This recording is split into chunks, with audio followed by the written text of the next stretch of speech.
हम लोग के लिए ना आयुर्वेद के लिए बहुत ही वरदान देने वाली एक दवाई है। तो इसका प्रयोग हम लोग प्रैक्टिस में करते हैं तो बहुत अच्छा फायदा होता है। तो इसका क्लिनिकल एप्लीकेशन कैसे है, इसमें कंटेंट्स क्या क्या हैं, और इसको अलग अलग अवस्थाओं में दे क्या है, परपट्टी कल्पना जो रहती है वो सारा ग्रहणी कला पे काम करती है। तो हमें यह जानना जरूरी है कि पंचामृत परपटी और परपटियों से क्यों सर्वश्रेष्ठ बताई है। क्योंकि सारे ग्रंथकारों ने ऐसा बताया है, रस शास्त्र के जितने भी बड़े बड़े विद्वान हैं, वह सारे लोग बोलते हैं कि पंचामृत परपटी जो रहती है वह सभी द्रव्यों में सर्वश्रेष्ठ है।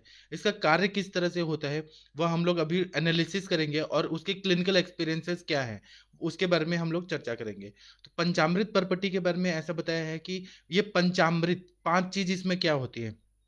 तो सबसे पहले इसमें लौह भस्म होता है, फिर ताम्र भस्म होता है, फिर उसके बाद में अब्रक भस्म होता है, और पारद होता है, और फिर इतना ही, ये जितने हैं सब समान मात्रा में लेना है, और डबल इसको ना गंधक डाल देना है, और फिर इसका कज्जली बना देना है। और फिर इसको क्या करना है कि जो एक लोहे का कलछुल रहता है उसमें ना गर्म करना है, और थोड़ा घी डाल के गर्म करना है।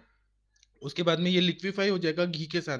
और उसके बाद क्या, और वो भी जो अग्नि देना है वो जो बेर होता है उसकी लकड़ी का ही अग्नि होना चाहिए। उसके बाद में जब ये गर्म हो जाएगा कज्जली, मैं फिर से बताता हूँ, पहले लौ भस्म लेना है समान मात्रा में।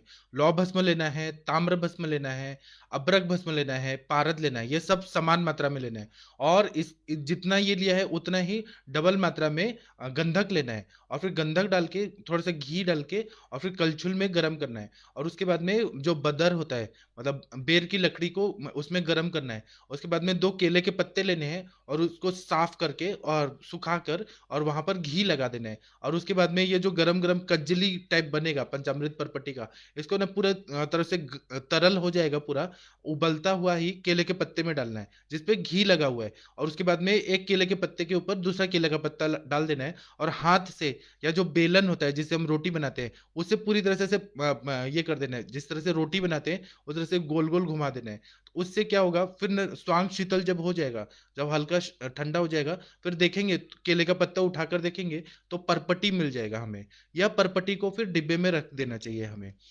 तो इसी तरह से अगर परपटी को इस तरह से ही यूज किया जाए जो पापड़ की तरह होता है, तो फिर वो ज्यादा गुणकारी रहता है। उसका गुट्टी वट्टी बना के जो मार्केट में बेचा जाता है वह उतना गुणकारी नहीं होता है।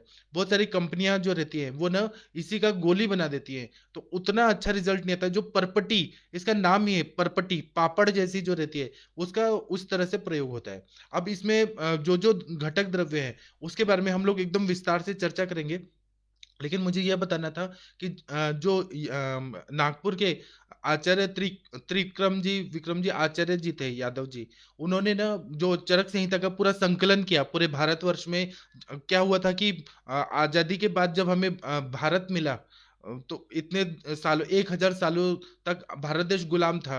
कभी मुगलों का गुलाम था, कभी पुर्तगालियों का था, कभी तुर्कों का गुलाम था, कभी मुगलों का गुलाम था। तो इसकी वजह से क्या हुआ, और बहुत सारे अटैकर्स है जो मतलब इंट्रूडर्स थे, आक्रामक जो बाहर से लोग हैं, उन्होंने बहुत सारे आयुर्वेद का नष्ट किया, उन्होंने यूनिवर्सिटी जला दिया, उन्होंने लाइब्रेरी जला दी। तो इसकी वजह से आयुर्वेद जो था वो कुछ परंपरा के लोग ही इसका यूज करते थे, कुछ लोगों के पास ही चरक संहिता थी। तो जब भारत देश आजाद हुआ 1947 में, तो फिर आयुर्वेद के बहुत बड़े चिकित्सक थे जो नागपुर में थे, उन्होंने क्या किया कि चरक संहिता के जो जो पार्ट्स अलग अलग जगह है उस सबको संकलित किया, और उसको ना एक अच्छे से पैटर्न में लिख के और उसको प्रिंट कराया।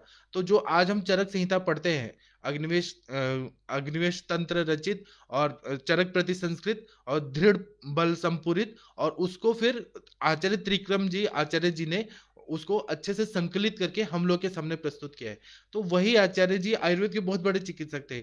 उनकी नाड़ी पर भी बहुत अच्छी किताबें हैं, उन्होंने रस शास्त्र में भी लिखा है। तो वह चिकित्सक भी थे, रिसर्चर भी थे। तो उन्होंने जिस तरह से पंचामृत परपट्टी आता है उसी तरह से उन्होंने वंग और यशद भस्म डाल के उसको सप्तामृत परपट्टी बना दिया। तो मतलब उसमें जो भी पंचामृत परपट्टी का जो हम कज्जली बना के फिर उसको गर्म कर रहे हैं, उसमें वंग भस्म डाल दिया, यशद बना दिया, तो उससे और अच्छा फायदा होने लगा। तो सप्तामृत परपट्टी भी मार्क मतलब अगर हम लोग बनाना चाहे तो बना सकते हैं। और ये इतनी अच्छी दवाइयां हैं, आप लोग खुद भी लेके आ सकते हैं। अच्छा कंपनी का या अच्छे जगह से जो लोग ताम्र भस्म देते हैं आपको, लौह भस्म देते हैं, फिर उसके बाद अभ्रक भस्म देते हैं। अगर सहस्त्रपुटी अभ्रक भस्म यूज किया तो फुफ्फुस के जितने भी विकार है उसमें और अच्छा फायदा होगा, या इंटेस्टाइन जहाँ पे वीक हो गया है, जहाँ पे मजबूती की जरूरत है, वहां पे सहस्त्रपुटी अभ्रक का यूज कर सकते हैं। और पारद और गंधक, इस और वो भी शुद्ध किया हुआ गंधक, इसका ही प्रयोग करना है। तो ना आप लोग खुद भी बना सकते हैं, अपने प्रैक्टिस में आप लोग बनाइए। अपना बनाया हुआ परपटी जो है वो ज्यादा गुणकारी होता है।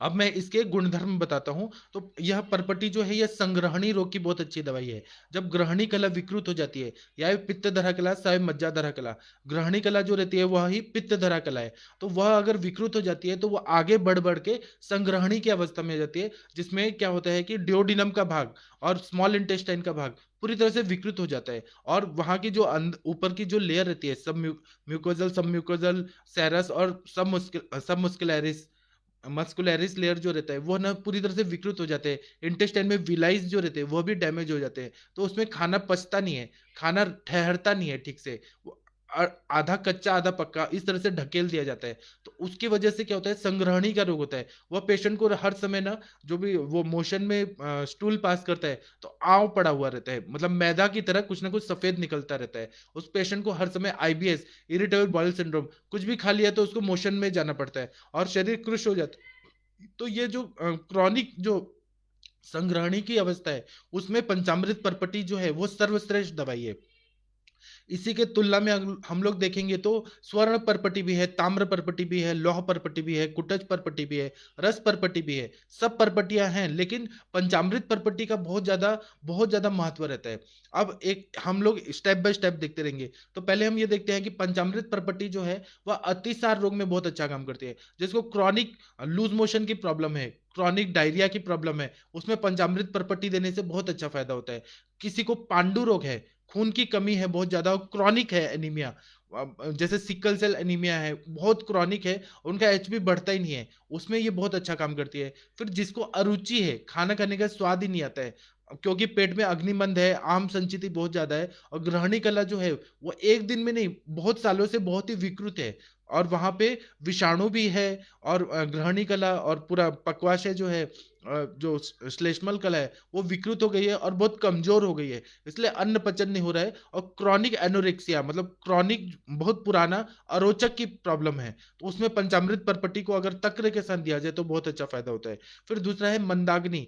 अग्निमंद जो है रहता है वो हम नॉर्मल दीपन पाचन दवाइयों से कर सकते हैं, लेकिन जो क्रॉनिक रहता है, जो कितना भी नॉर्मल दीपन पाचन दवाइयों से ठीक नहीं हो रहा है, वहां पे हमें, क्योंकि वहां पे धात्वग्नि लेवल और भूताग्नि लेवल पर अग्नि जो रहता है वो दूषित हुआ रहता है, और पूरी ग्रहणी कला में ना बहुत ज्यादा ना वीकनेस आई रहती है, वहां पे जंतु दुष्टता बहुत ज्यादा होती है। तो वैसे कंडीशन में पंचामृत परपटी जो है वो जंतुओं को नष्ट करता है। बैक्टीरियल जो भी बैक्टीरियल इन्फेक्शन हुआ रहेगा, या फिर वायरल हुआ रहेगा, या प्रोटोजोअल अमीबिक जो भी उसमें वहां पे इन्फेक्शन हुआ है, वह सबको जंतुओं को वो नष्ट कर देता है। और दूसरा ये ग्रहणी कला को ताकत देता है, और संग्रहणी कला को रीजनरेट करता है। क्यों करता है? क्योंकि इसमें अभ्रक भस्म है। अभ्रक भस्म का काम ही है कि वो जहां जहां दिया जाता है वहां वहां जाके इसको रीजनरेट करता है। दूसरा यह अम्ल पित्त की बहुत अच्छी दवाई है। जब नॉर्मल अम्ल पित्त रहता है तो हम लोग क्या करते हैं, ताम्र परपटी दे देते हैं, या स्वर्ण सुत शेखर रस, प्रवाल पंचामृत, कामदुधा, यह सब दे देते हैं। लेकिन केवल अम्ल पित्त का अम्लता कम करना ही काम नहीं होता है, वहां पे ग्रहणी कला को अच्छा बनाना है। तो उसमें सुत शेखर के सुत शेखर जो रहेगा वो मतलब ऊपर ऊपर तक ही काम करेगा, ये जो है बहुत ज्यादा सेलुलर लेवल तक काम करता है। तो इसलिए पंचामृत परपटी जो है, क्रॉनिक जो प्रॉब्लम है, क्रॉनिक हाइपर एसिडिटी का प्रॉब्लम है, उसमें ये बहुत ज्यादा कारगर साबित होती है। फिर जो शूल रहता है, उदर शूल रहता है, उसमें भी पंचामृत परपटी बहुत अच्छा काम करती है। दमा की बीमारी है, क्रॉनिक ब्रोंकियल अस्थमा है, या न्यूमोनाइटिस है, जो भी श्वास की व्याधि है, और उसमें बहुत ज्यादा क्रॉनिसिटी आ गई है, बहुत पुराना हो गया है, जीर्ण जीर्ण श्वास है, उसमें भी पंचामृत परपटी का काम अच्छा होता है। कैसे होता है वो मैं आपको स्टेप बाय स्टेप बता रहा हूँ। तो जैसे संग्रहणी रोग हम पहले देखते हैं, तो इसमें अग्नि जो रहता है वो मंद रखता है, और यह क्या करता है कि जिस तरह से कोई मूर्छित इंसान है, और पहले के ऋषि मुनि क्या करते थे कि अपना कमंडल में जो पानी रहता था वो ऐसे लेते थे और अपना कोई मंत्र बोलते थे और वो छिड़क देते थे। जिस भी इंसान पे छिड़क देते थे तो वह जीवित हो जाता था, उसको चैतन्य की प्राप्ति हो जाती है। उस हो जाती थी। इसी तरह से यह पंचामृत पर्पटी भी है, यह क्या करता है कि ग्रहणी कला को नया जीवन दे देता है। तो जो सेल्स डेड हो गए हैं या जो डैमेज हो गए या जिसमें रिवर्स इरिवर्सिबल चेंजेस आ गए, एलोपैथी साइंस बोलता है कि एक बार इरिवर्सिबल इरिवर्सिबल चेंजेस आ गए, जो सेल्स डेड हो गया तो डेड हो गया। सेल डेथ की थ्योरी बहुत बड़ी है पैथोलॉजी में, मॉडर्न पैथोलॉजी में। लेकिन आयुर्वेद जो है यह बोलता है कि नहीं, जो डैमेज हो गया है, जो जीवित इंसान के अंदर है, उसको हम नया बना सकते हैं। इसलिए पंचामृत पर्पटी जो है वो ग्रहणी कला को नया जीवन दे देती है। नया जीवन देना मतलब नए सेल्स बनाना। और उसमें जो पाचक पित्त का स्त्राव है और जो भी ये जो पैंक्रियाटिक जूस है, सीरम अमाइलेज, पेप्सिन, ट्रिप्सिन, जितने भी सिक्रीशन है, HCl, ये जितना भी सिक्रीशन पाचक पित्त में रहता है, फिर बाइल का सिक्रीशन, ये सब सिक्रीशन अच्छे तरह से कर देती है। इसलिए पंचामृत पर्पटी का रोल बहुत ही इंपॉर्टेंट है। दूसरा क्या करता है कि यह भूख बढ़ा देती है। पंचामृत पर्पटी का सेवन आप लोग करिए, एक रत्ती अ, आधा गुंजा से 1.5 गुंजा तक अगर करेंगे, या एक रत्ती से करेंगे, एक रत्ती तक यूज करेंगे ना आप लोग तक्र के साथ, तो बहुत अच्छा फायदा होता है। इतना अच्छा फायदा होता है, भूख बहुत ज्यादा बढ़ जाती है।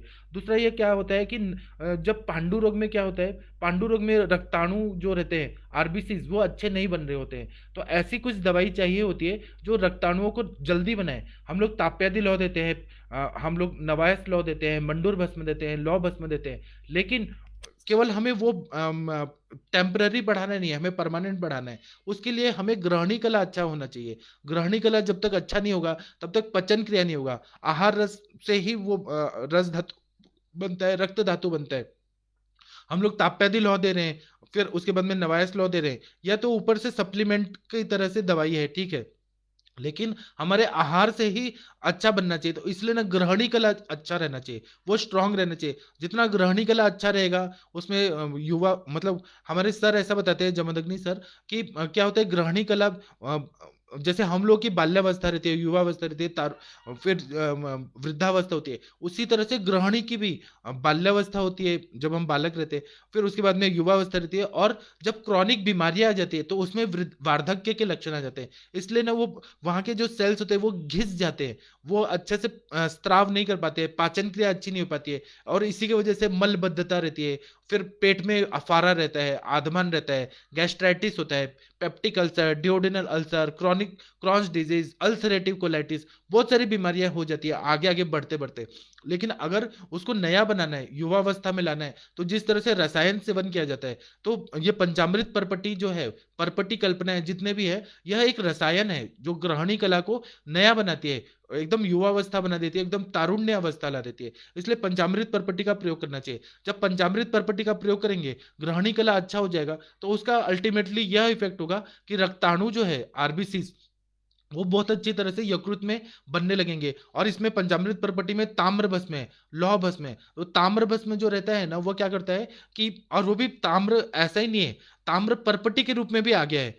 तो इसके वजह से क्या होता है, जो पाचक पित्त का स्त्राव होता है वो अच्छे से सिक्रीशन होने लगता है। लौह भस्म के, लौह भी पर्पटी के रूप में है पंचामृत पर्पटी में, तो लौह भस्म भी रक्ताणुओं को बढ़ाने लगता है। तो इसलिए रंजक पित्त का कार्य अच्छा होने लगता है, और रस से रंजनात्, रस रंजनात् रंजक पित्त जो है वह कार्य अच्छा होने लगता है। तो आरबीसी का प्रोडक्शन जो है वो बहुत अच्छा होने लगता है। और इसीलिए पर्पटी, पंचामृत पर्पटी देने से जो क्रॉनिक, जो पांडु रोग है, जीर्ण पांडु रोग है और क्रॉनिक है, और शरीर में शिथिलता आ गई है, धात्वग्नि मंद है, उन सबको ये पूरी तरह से ठीक कर देता है। इसलिए पंचामृत पर्पटी का प्रयोग जो है वो पांडु रोग में बहुत अच्छा होता है। उसके बाद में जब पांडु रोग की अवस्था में रहती है तो भूख नहीं लगती है, शरीर निस्तेज हो जाता है, काम करने में मन नहीं लगता है, थकावट होती है, श्वास लगता है, थोड़ा भी चलेंगे तो आयसन श्वास, सांस फूलने लगता है। ये सारा चीज जो है वो पंचामृत पर्पटी, हमने ना जैसे ये रहता है, जब गाड़ी चलाते हैं तो हम लोग ना एक्सीलरेटर को दबाते हैं तो गाड़ी आगे बढ़ती है। उसी तरह से अगर हमने ग्रहणी कला और यकृत को अच्छा कर दिया तो वहां का फंक्शन अच्छा हुआ कि उसका इफेक्ट सार्वदेहिक होता है। तो इसी तरह से ना भूख लगने लगती है, क्योंकि हमने ग्रहणी कला को अच्छा किया है, पाचक पित्त का स्त्राव अच्छा कर दिया, यकृत को अच्छा दिया, यकृत को बल दिया है, तो अपने अपना पूरा शरीर में नव चैतन्य उत्पन्न हो जाता है, ऊर्जा बढ़ जाती है, ताकत आ जाती है, शरीर की कांति बढ़ जाती है, सौंदर्य बढ़ जाता है। यह सब पंचामृत पर्पटी के देने से हो जाता है। दूसरा यह है कि जो कठिन संग्रहणी रहती है, जो बहुत ही पुराना है और बहुत ज्यादा धातु लीन होके बहुत सारे सेल्स को डैमेज कर दिया है। आप लोग अगर इंटेस्टाइन का और डिओडिनम का एनाटॉमिकल हिस्टोलॉजिकल पूरा स्टडी करेंगे तो उसमें पता चलेगा कि उसमें 4 लेयर्स रहते हैं, सब म्यूकोजल, म्यूकोजल, सेरस, सब मस्कुलरिस, ये बहुत सारे लेयर्स रहते हैं और इंटेस्टाइन में विलाइज रहते हैं। तो जब वो डैमेज हुए रहते हैं तो बहुत ज्यादा घिस गए होते हैं अंदर ही अंदर।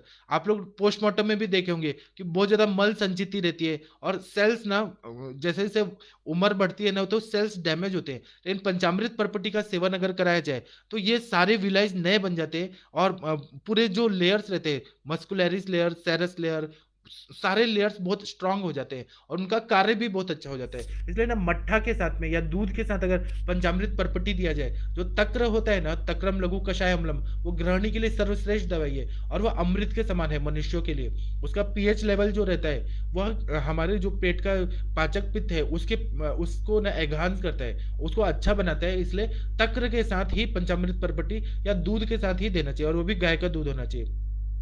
क्योंकि संग्रहणी में जो रहता है ना, कभी कभी आँव का दस्त होता है, लूज मोशन होता है और उसके बाद में पेट दर्द हमेशा रहता है। तो इसीलिए ना पंचामृत परपटी को, और हमारे जो सर हैं, मैं जो भी बता रहा हूँ अपने सर का पीडीएफ फॉर्मूला से बता रहा हूँ, तो इसमें सारे अनुभव सर ने लिखे हुए हैं या मैं आप लोगों को देने वाला हूँ। तो इसमें ऐसा बताया है कि पंचामृत परपटी को दूध के साथ दे सकते हैं, फ्रूट जूसेस के साथ दे सकते हैं, जैसे एप्पल का जूस के साथ दे दीजिए, संतरा मौसमी के जूस के साथ, जो भी मतलब वो पेशेंट के लिए साथ में है। फ्रूट जूसेस के साथ देने से बहुत अच्छा फायदा होता है। दही के साथ दे सकते हैं, मट्ठा के साथ दे सकते हैं। दही जो है वो सभी सीजन में नहीं खाना है, गर्म ग्रीष्म ऋतु में खाना है। अभी जो है शिशिर ऋतु और वसंत ऋतु, इसमें दही खाने के लिए वर्ज्य बोला है। और अगर खाना है तो आंवला के साथ या मूंग दाल के साथ खाना है, ऐसे दही नहीं खाना है, नहीं तो फिर कफ के विकार होंगे। कफ अभी संचित हुआ था, वसंत ऋतु जैसे ही आएगी, वसंत ऋतु में वो कफ का प्रकोप हो जाएगा, सर्दी खांसी श्वास कास और स्किन डिसऑर्डर्स बढ़ जाएंगे।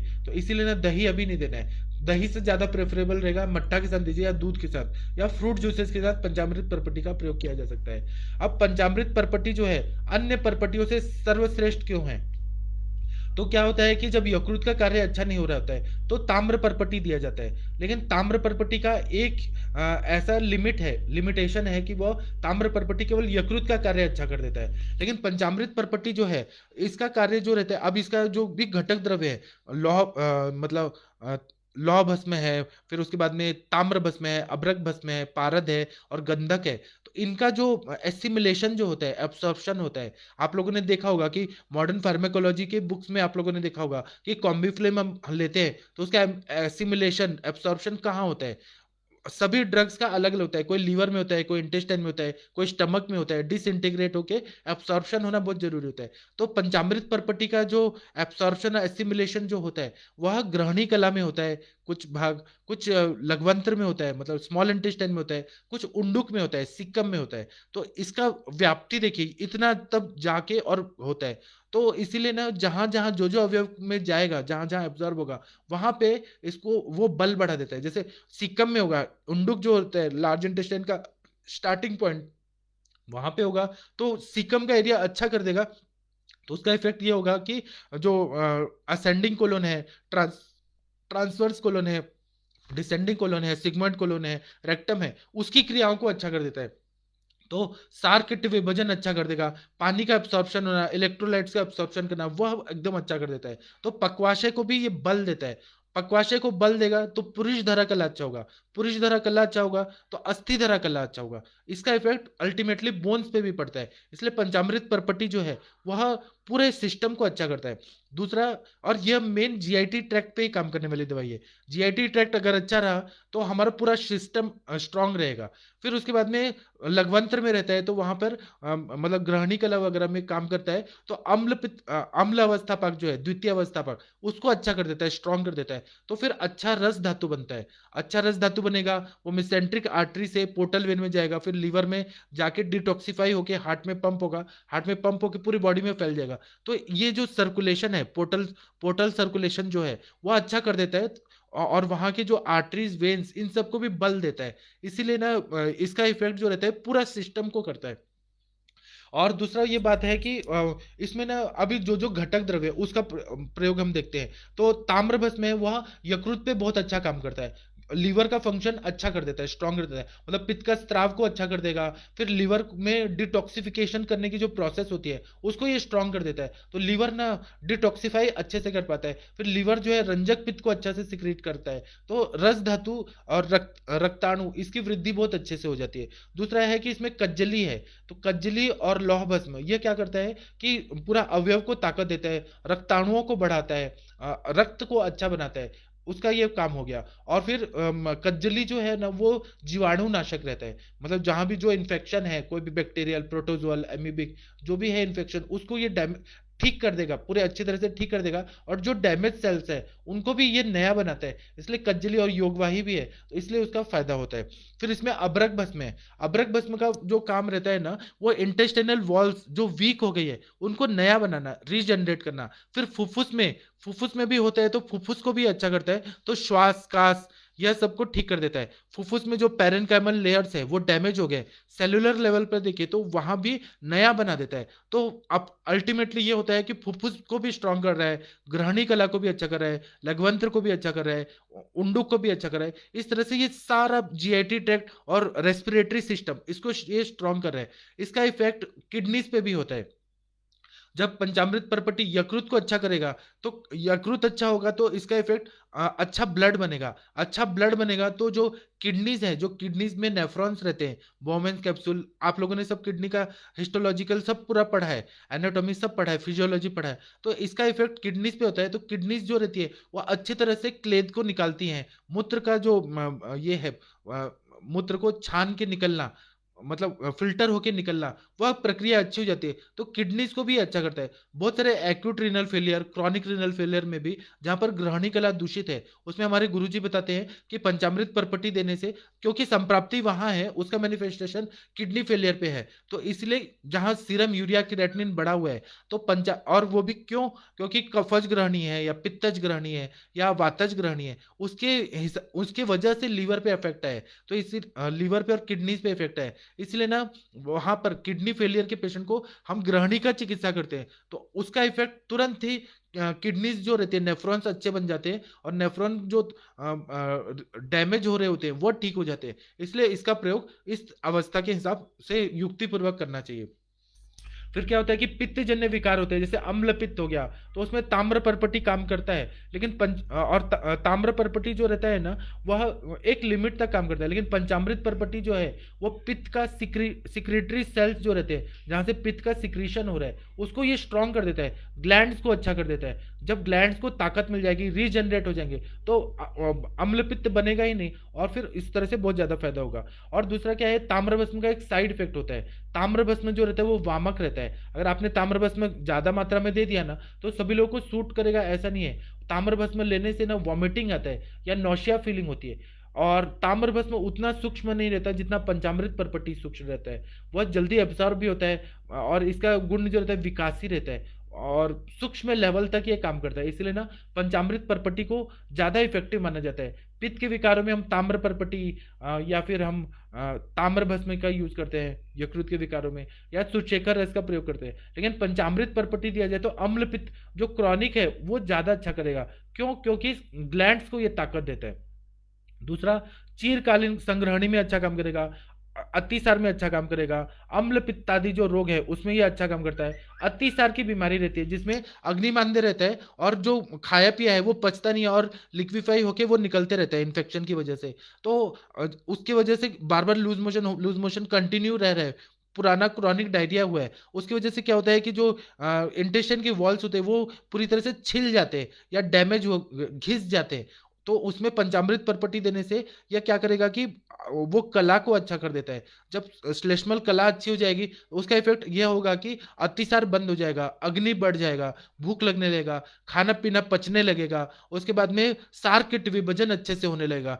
ये ये जो शारीरिक क्रियात्मक जो विकृति आ गई है उसको ये अच्छा कर देता है। इसलिए ना इसको हम, और हमारे गुरुजी ऐसा बताते हैं कि इसको ना तक्र के साथ ही देना चाहिए। जो लोग को क्रॉनिक अल्सरेटिव कोलाइटिस है या क्रॉन्स डिजीज है, तो पर्पटिकल्प आप दे रहे हैं तो पेशेंट को मैक्सिमम रखिए कि दिन में थोड़ा सा खाए और पूरा दिन तक्र पी के ही रहे और घृत का पान करे। घृत और तक्र पी के ही रहेंगे ना तो उनकी ग्रहणी कला अच्छी हो जाती है। उसका इफेक्ट ये होता है कि क्रॉन्स डिजीज और अल्सरेटिव कोलाइटिस की और भी दवाइयां देनी पड़ती है, जैसे कुष्ठग्र की दवाइयां देनी पड़ती है।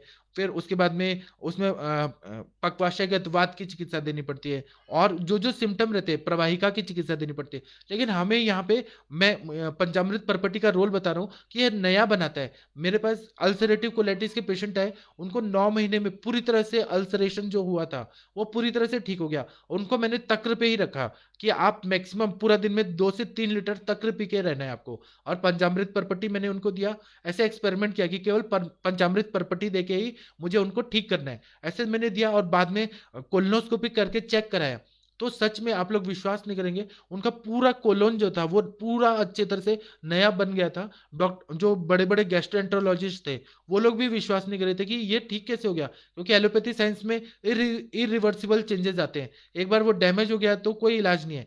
और वो लोग क्या करते हैं कि पूरा जो स्मॉल इंटेस्टाइन है उसको कट कर देते हैं, अगर क्रॉस डिजीज रहा तो। लार्ज इंटेस्टाइन अगर डैमेज हुआ है अल्सरेटिव कोलाइटिस में, तो लार्ज इंटेस्टाइन कट कर देते हैं और फिर ना स्मॉल इंटेस्टाइन को खींच के रेक्टम से जोड़ देते हैं। उसमें एक होता है कि ब्लड जो आना होता है रक्तज प्रवाहिका के, वह बंद हो जाता है।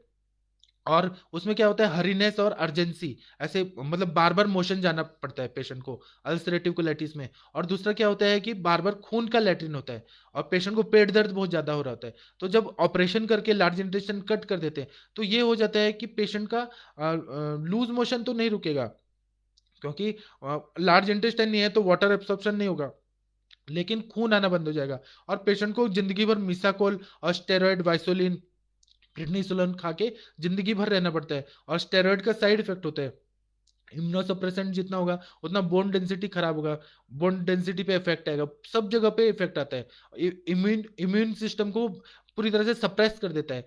इसलिए ना स्टेरॉइड तो नहीं खाना चाहिए। तो अगर हमने पंचामृत परपटी, लोगों को मालूम ही नहीं है कि इतने बड़े बड़े डिजीजेस में आयुर्वेद से हम लोग जड़ से उस बीमारी को ठीक कर सकते हैं। मैंने किया है और मैंने पेशेंट को ट्रीटमेंट दिया है तो उनका रिकरेंस नहीं हुआ। 10-10 साल पहले मैंने किया, 15 साल पहले भी मैंने अल्सरेटिव कोलाइटिस के पेशेंट को ठीक किया, तो वो पेशेंट आज तक ठीक है, उनको कभी रिकरेंस नहीं हुआ। और वो नॉर्मल खाना पीना, नॉनवेज, अल्कोहल सब कुछ ले रहे हैं लेकिन उनको कभी कुछ नहीं हुआ।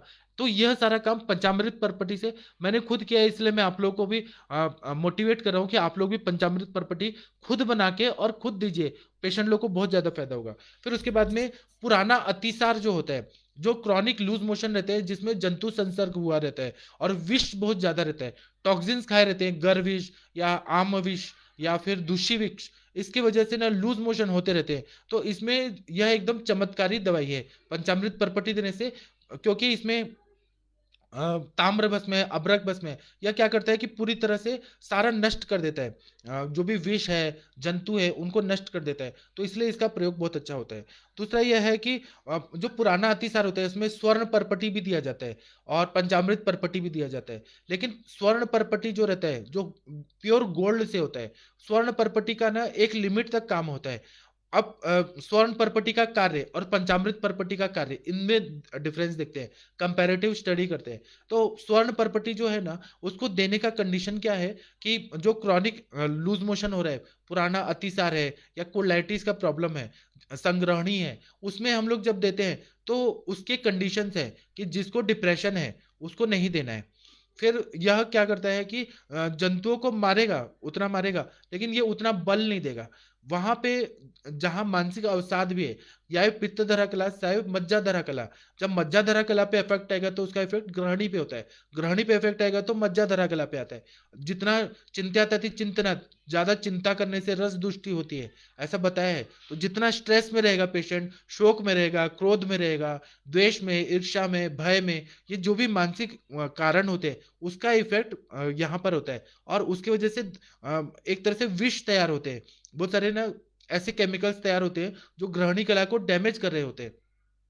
तो वहां पर स्वर्ण परपटी विषग्न तो है, लेकिन वहां पे मानसिक अवसाद नहीं होना चाहिए। जब मन प्रसन्न रहे तभी स्वर्ण परपटी देने से ज्यादा फायदा होता है। लेकिन पंचामृत परपटी का ऐसा कंडीशन नहीं है। पंचामृत परपटी जो है वह पेशेंट डिप्रेशन में भी रहे, पेशेंट में क्रॉनिसिटी भी बहुत ज्यादा है, उसको भी ये ठीक कर देता है, माइंड को भी ये अच्छा कर देता है। इसलिए क्योंकि इसमें अब्रक भस्म है, फिर ताम्र लौह, इनका जो कॉम्बिनेशन से जो चीज बनता है, जो भी ये पचने के बाद जो इफेक्ट दिखाता है वो माइंड को अच्छा कर देता है। माइंड अच्छा होगा तो अल्टीमेटली पूरा शरीर मानसिक और शारीरिक रूप से अंदर से स्ट्रांग हो जाएगा। इसीलिए ना और ज्वरातिसार जो रहता है, ज्वर भी रहेगा अतिसार भी रहेगा, तो उसमें पंचामृत परपट्टी का बहुत अच्छा यूज रहता है। फिर पंचामृत परपट्टी में जो क्या क्या गुण है, तो यकृत दोष का, यकृत में जो दोष है उसको ये पूरी तरह से नष्ट कर देता है, फुफ्फुस में शक्ति देता है, और ये रसायन की तरह यूज किया जा सकता है। तो शक्ति प्रदान करता है, नई ऊर्जा प्रदान करता है, क्षय का दूर करता है, दोषज्ञ है। अभी जैसे कुछ कुछ बीमारियां होती है, जैसे अनुलोम क्षय हुआ है, अनुलोम क्षय में आप लोगों को पता है कि अच्छा रस धातु नहीं बन रहा, रक्त धातु नहीं बन रहा, मांस धातु, मेद, अस्थि, मज्जा, शुक्र नहीं बन रहा, आहार रस अच्छे से नहीं जा रहा है। मानसिक कारण हो सकते हैं या कुछ और कारण हो सकते हैं, पेशेंट ने खा नहीं रहे, खा पी नहीं रहा, पेशेंट बहुत क्रुश हो गया है। तो उसकी वजह से क्या होता है कि श्लेष्मल कला में ना बहुत ऐसे दाने दाने आ जाते हैं, और श्लेष्मल कला जो होती है विकृत हो जाती है, और पेशेंट क्या करता है, कुछ दीपन पाचन दवाइयां खाता है, उसकी वजह से मुंह में छाले पड़ जाते हैं, मुंह में छाले पड़ते हैं, पित्त ज्यादा सिक्रिट होता है, अम्लत्व और तीक्ष्णत्व ज्यादा पैदा होता है, उसकी वजह से पेशेंट को लूज मोशन जैसा होते रहता है, और उसका अनुलोम क्षय होता ही रहता है। तो ऐसे कंडीशन में जब उसने छाले को बंद करने के लिए कुछ अम्ल पित्त की दवाई खाई टेम्पररी, तो उसके उसका वो ठीक हो जाएगा, लूज मोशन भी ठीक होगा। लेकिन ग्रहणी कला विकृत ही रहती है। उस सारे कंडीशन में अगर क्षयात्मक संप्राप्ति भी है, तो क्षयात्मक संप्राप्ति में अभ्रक भस्म डाला हुआ पंचामृत परपट्टी बहुत अच्छा काम करता है। यह क्या करता है कि ग्रहणी कला को पूरी तरह से मजबूत कर देता है। क्षय अगर ठीक हो गया तो पेशेंट अपने आप बलवान हो जाएगा, स्ट्रांग हो जाएगा।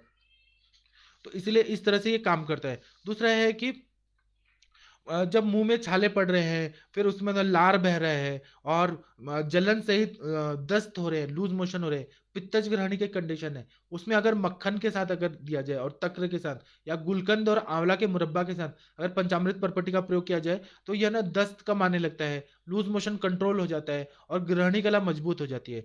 और यकृत का भी विकार रहे तब, जब पाचक पित्त का स्त्राव अच्छे से नहीं हो रहा है, आंत्र में पुरस्चरण क्रिया अच्छी से नहीं हो रही है, मोशन अच्छे से पास नहीं हो रहा है, और बद्ध कोष्ठता है, पेशेंट को बार बार ये लेना पड़ता है, लैक्सेटिव लेना पड़ता है, कभी कोई अभ्यादि मोदक लेता है, कोई इच्छा बेदी लेता है, कोई कायम चूर्ण लेता है, कोई कटु पटोलादि कषाय लेता है, वो कैसे भी पेट साफ करना चाहता है। लेकिन ग्रहणी कला विकृत है, जब तक ग्रहणी कला अच्छी नहीं होगी, वहां पे रुक्षता कम नहीं होगी, यह पेट का प्रॉब्लम हमेशा जिंदगी भर रहेगा, और पेशेंट डिपेंडेंट हो जाते हैं लैक्सेटिव के, वह करने से और लूज हो जाता है, पेरिस्टाल्टिस मूवमेंट बहुत डैमेज हो जाती है, बहुत वीक हो जाती है। उसमें पंचामृत परपटी को घृत के साथ और तक्र के साथ सेवन कराया तो पाचक पित्त का स्त्राव अच्छा हो जाएगा, जंतुओं का क्षय दूर हो जाएगा, बल प्राप्त होगा पूरा शरीर में, आंत्रों में बल प्राप्त होगा, और फिर उसके बाद में रस रक्त मांस मेद अस्थि मज्जा शुक्र यह सब तैयार होगा, तो इसका इफेक्ट पूरे होल बॉडी पे पड़ जाएगा। दूसरा क्या होता है कि जो बाल ग्रह के पीड़ित पेशेंट बच्चे होते हैं, छोटे छोटे बच्चे होते हैं, तो बच्चों को बाल ग्रह हो जाएगा, जैसे स्कंद ग्रह, स्कंदापस्मार, पुतना, रेवती, शकुनी, बहुत सारे ग्रह बताए हैं। टोटल स्त्री ग्रह, पुरुष ग्रह ऐसा बताया है। 5 और 7 ऐसे क्रम में बताया है। तो जब ग्रह आक्रांत करते हैं तो बच्चा जो रहता है वो चौंकने लगता है बहुत ज्यादा, रात को सोया रहेगा, फिर हाथों में मुठ्ठियां बन जाती है, दांत से दांत ऐसे चिपक जाते हैं, फिर बच्चों को दौरा पड़ने लगता है बहुत ज्यादा, और बच्चे ना कुछ अलग एक्टिविटी करने लगते हैं। और तो फिर ना ये जो पंचामृत परपटी है, परपटी के ही फॉर्म में इसका यूज करना है। परपटी को ना जो छुहाड़ा का पानी होता है या जो खजूर का पानी होता है उसमें मिक्स करके और आधा रत्ती की मात्रा में चटाना है घी के साथ, या फिर शहद के साथ चटाना है। तो बच्चों का बाल ग्रह जो रहता है वह भी ग्रहणी कला के दूषित होने से मज्जाधरा कला पे इफेक्ट हुआ रहता है, बच्चे घबरा जाते हैं, बहुत ही हीन सत्व के रहते हैं, तो उनको अगर ये दिया जाए ना तो माइंड स्ट्रांग हो जाएगा, और बाल ग्रह का अटैक बार बार हो रहा है वो दूर हो जाएगा। यहाँ पर हमें माइंड को दूर करना है, इसीलिए माइंड के जो विकृति है रज और तम, उसको दूर करना है। इसलिए ग्रहणी कला को हमने अच्छा किया तो उसका इफेक्ट मज्जाधारा कला पे है। मज्जाधारा कला स्ट्रांग हुआ तो बाल ग्रह का उसका इफेक्ट नहीं होगा। इसलिए बच्चों को भी ये आधा रत्ती की मात्रा में, मतलब 75 mgm, इतना आधा चुटकी इतना बच्चों को चटाना चाहिए सुबह शाम, बहुत अच्छा फायदा होता है। फिर उपदंश जैसी बीमारियां हैं, जो सेक्सुअली ट्रांसमिटेड डिजीज, सिफिलिस या गोनोरिया है, फिरंग रोग या उपदंश रोग, उसमें भी पंचामृत परपटी को शहद के साथ दे दिया तो बहुत अच्छा फायदा होता है। अब ना योग रत्नाकर नामक पुस्तक में पंचामृत परपटी के बारे में श्लोक जो बताए वो मैं बताता हूँ। और आप लोगों को ना ये पूरी तरह से एनालिसिस करना चाहिए। ये तो मैं अभी बस थ्योरेटिकल बता रहा हूँ। आप लोग जब अपने पेशेंट में पंचामृत परपटी खुद से बनाया हुआ देंगे तो आप लोग को ना पता चलेगा कि इसका इफेक्ट कितना अच्छा आता है। पंचामृत परपटी के बारे में योग रत्नाकर में बताया है कि लोहाब्रक रसम सम्मम द्विगुणम गंधम पंचेत पचेत कोलिका काष्टाग्न मुद्रे निधाय सकलम लोहस्य पात्रे भिषक सर्वगोमे मंडले विन्यते रंबादले विन्यसे तस्योर्ध्वम कदलीदलम द्रुततरम वेदेश्वरो विन्यसेत स्यात् पंचामृत परपटी। तो इन्होंने ये बताया कि लौ भस्म लेना है, अभ्रक भस्म लेना है, ताम्र भस्म लेना है, पारद लेना है, सर्व समान मात्रा में लेना है, और फिर गंधक दो दो भाग डबल के मात्रा में लेके, और फिर जो बेर की लकड़ी होती है उसका अग्नि देना है। वह यह बेर की ही लकड़ी क्यों चाहिए, क्योंकि अग्नि का जो प्रमाण रहता है वह इस तरह से दिया रहता है जो परपटी का संस्कारों में गुणांतरदान करे, मतलब वो और अच्छा गुणकारी बनाए। इसलिए बदर की ही लकड़ी का अग्नि देना है। और ना ये रस शास्त्र में बहुत इंपॉर्टेंट है कि कौन सी लकड़ी का उपयोग हम लोग कर रहे हैं उतनी ही अग्नि मिलनी चाहिए। और फिर इसको मृदु आंच में दे के, जो लोहे का पात्र रहता है, कलछुल हो गया या कढ़ाई हो गया, उसमें कज्जली को डाल दीजिए, गोघृत डाल दीजिए, और उसके बाद में दो केले के पत्ते लेके, और वो जो गरम गरम है उसमें डाल दीजिए केले के ऊपर। फिर उसको दूसरा केले का पत्ता लगा के, बेलन होता है, बेलन से ऐसे पीस दीजिए या हाथ से पीस दीजिए, पर फिर उसके बाद निकाल दीजिए तो परपटी मिल जाएगा। और उसको कुछ लोग क्या करते हैं कि पानी में डाल देते हैं गरम गरम, वो डालना अच्छा नहीं रहता। जो जैसा है वो वैसे ही अगर हमने यूज कर लिया, उसका भले वो पाउडर हो जाए, पापड़ की तरह होता है, पाउडर हो जाए, उसको आप रख लीजिए एक डिब्बे में। कुछ लोग क्या करते हैं कि घी में डुबो देते हैं। तो आप वो अलग अलग मेथड रहते हैं अलग अलग वैद्यों के, आप लोग को जो सुटेबल है वैसा करिए। हमारे गुरुजी ऐसा बताते हैं कि परपट्टी को वैसे का वैसे ही लेना चाहिए, किसी और में नहीं डुबाना है। और उसको फिर पाउडर बना लीजिए, और जब भी पेशेंट को देना है तो यहाँ पे पुणे की परंपरा है कि अलग अलग ना ऐसे इंस्ट्रूमेंट आते हैं, ऐसे ऐसे यंत्र होते हैं जो परपट्टी को एक रत्ती की मात्रा में ही पाउडर को निकाल के देते हैं। वो पुड़ी में डाल के दिया जाता है, अलग अलग पुड़ी बना के और फिर दिया जाता है, बहुत अच्छा फायदा होता है। और इसका आधा से 1.5 गुंजा इतना मात्रा में प्रयोग करना है। योग रत्नाकर में इसके गुणधर्म बताएं। क्या बताएं कि स्यात् पंचामृत परपटी ग्रहण्या यक्ष्माति सार ज्वर स्त्री रुक पांडु गर अम्ल पित्त गुदज गुदज शुद्ध मांद विध्वंसिनी ग्रहण्यानुपानम ही हिंगु सैंधव जीरकम जीरकम पांडुगर योरितरेशु स्वयुक्तिता। इसका मतलब यह है कि पंचामृत परपटी है, यह ग्रहणी रोग को ठीक करती है, यक्ष्मा रोग को ठीक करती है, अतिसार को ठीक करती है, ज्वरातिसार को ठीक करती है।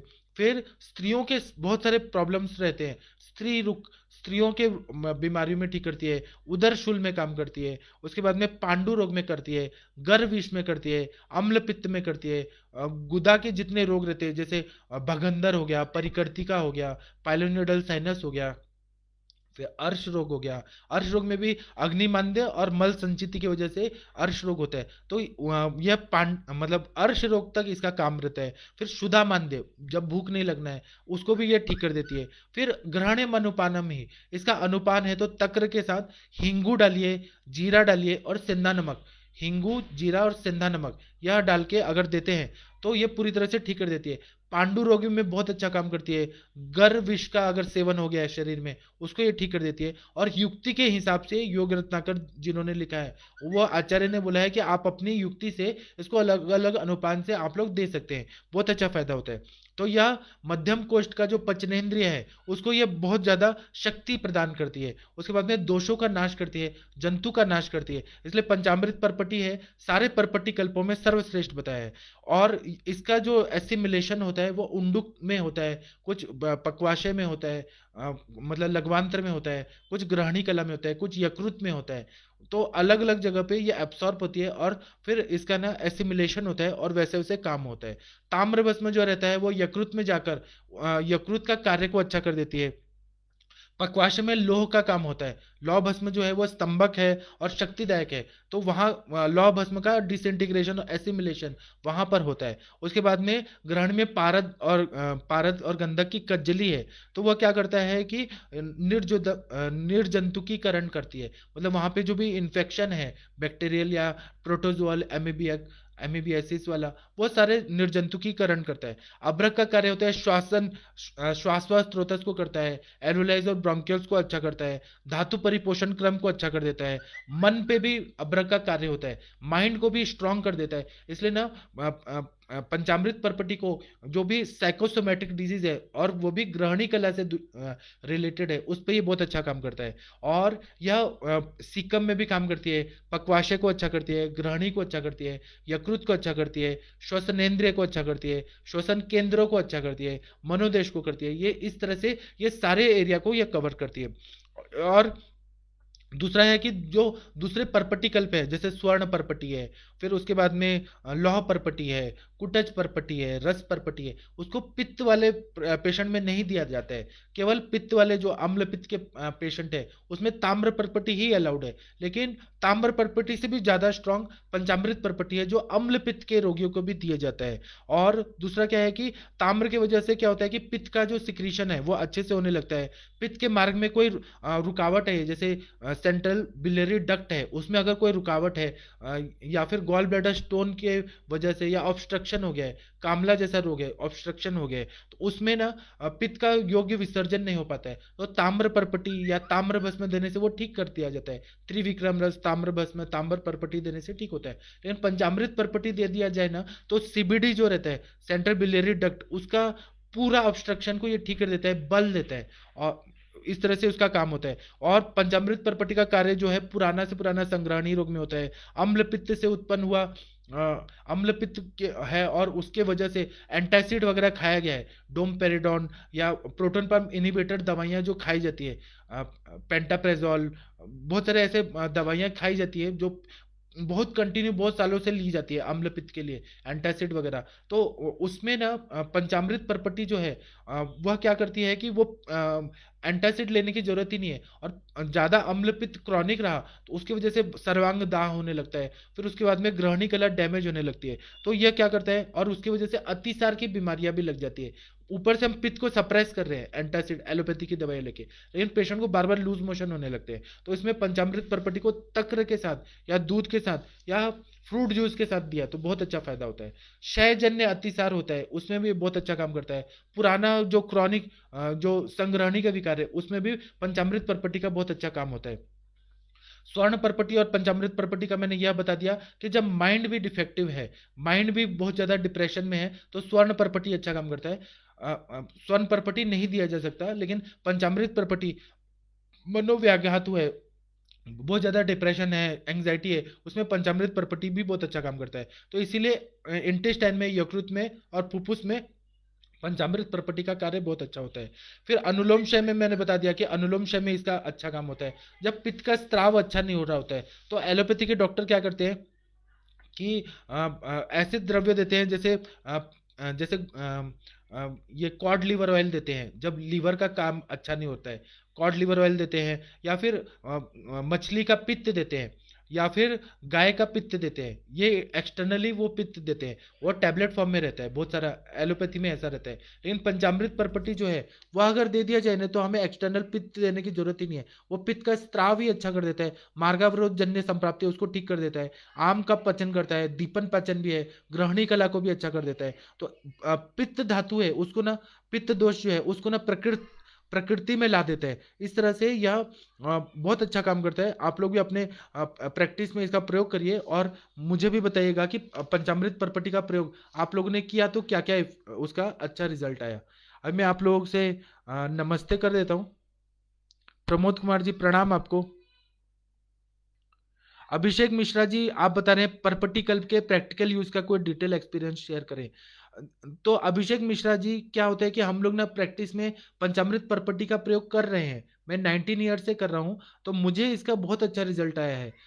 जो भी पचन क्रिया की संबंधित जो भी प्रॉब्लम रहती है, और पर्पटी कल्पना जो है ना, ये जो है, ये बहुत सस्ता में बन जाता है। आप लोग खुद लेके आइए सारा चीज और बनाइए। और जितना भी पचन, क्रॉनिक क्रॉनिक जो पेशेंट रहते हैं, आईबीएस, इरिटेबल बॉयल सिंड्रोम, या पचन नहीं हो रहा है, उसको बवासीर है, खून नहीं बन रहा है, खाना पच नहीं रहा है, गैस का प्रॉब्लम है, हाइपर एसिडिटी है, ये सब में पंचामृत पर्पटी का प्रयोग हजारों लाखों पेशेंट में मैंने किया है। और मैंने अपने सर में भी, सर के प्रैक्टिस में भी देखा है।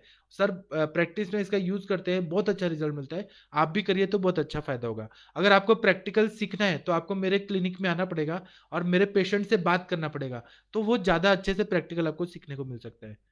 डॉक्टर सुभाष जी प्रणाम आपको। डॉक्टर गंगवार सर प्रणाम आपको।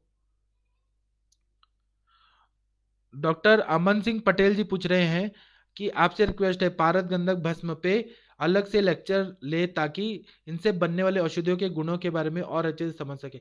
जी मैं अभी एक के बाद एक कर ही रहा हूं ना, तो आप इंतजार करिए। पारद गंधक भस्मा पे भी करने वाला हूँ, और दूसरा मैं इस पे भी करने वाला हूँ। जितने अपने क्वाथ हैं, साउथ के जितने क्वाथ हैं, अमृतोत्तरम कषायम, दशमूल कषायम, वो उस पे भी मैं करने वाला हूँ। उसके बाद में मैं डिजीजेस पे भी आऊंगा। अलग अलग जो बड़े बड़े डिजीजेस रहते हैं, ऑटो इम्यून डिजीज, उस पे भी आऊंगा। उसका प्रैक्टिकल अप्रोच मैं बताऊंगा। अभी क्या है, 3 3 लेक्चर लेके मैं थक जाता हूँ, मैं बीमार पड़ जा रहा हूँ, तो मुझे थोड़ा टाइम दीजिए। मुझे पढ़ाने का शौक है, मुझे अपना नॉलेज देना है, लेकिन जितना मेरी कैपेसिटी है उससे ज्यादा कर रहा हूँ। थोड़ा रुक जाइए, मैं सब करने वाला हूँ।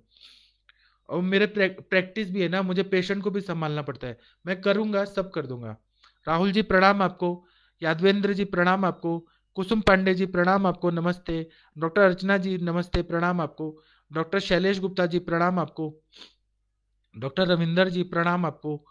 नीतू सिंह जी थैंक्स, आपको भी थैंक्स। अभिषेक मिश्रा जी पूछ रहे हैं कि what should we prescribe in high HP levels. ये तो पॉलीसेथेमिया वेरा ऐसी बीमारी रहती है। तो विधि शोणितीय अध्याय आप देखेंगे अभिषेक मिश्रा जी। चरक संहिता में विधि शोणितीय अध्याय में बताया है कि रक्त की वृद्धि हो जाती है तो क्या क्या सिम्टम आते हैं। रक्त की वृद्धि के चिकित्सा में यह बताया कि रक्त की दुष्टि बहुत ज्यादा होती है।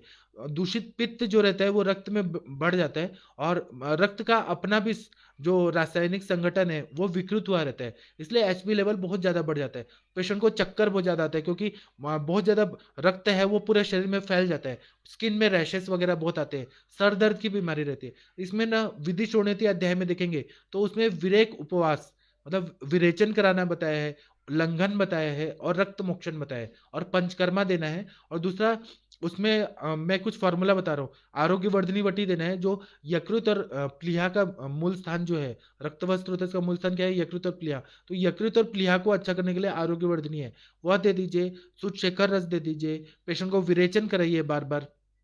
ताप्यादि लौ दीजिए, नवायस लौ दीजिए। ये सब जब देते हैं ना तो एचपी लेवल मेंटेन रहता है। और पेशेंट को ना जो ब्लड लेटिंग करना पड़ता है ऐसे कंडीशन में, वह रुक जाता है और पेशेंट ठीक हो जाता है। स्नेहपान बहुत ज्यादा कराना पड़ता है, तो सारा जो रक्त बनने की प्रक्रिया है वो नॉर्मल हो जाती है। तो रक्त वृद्धि के जो सिम्टम होते हैं वो कम हो जाते हैं।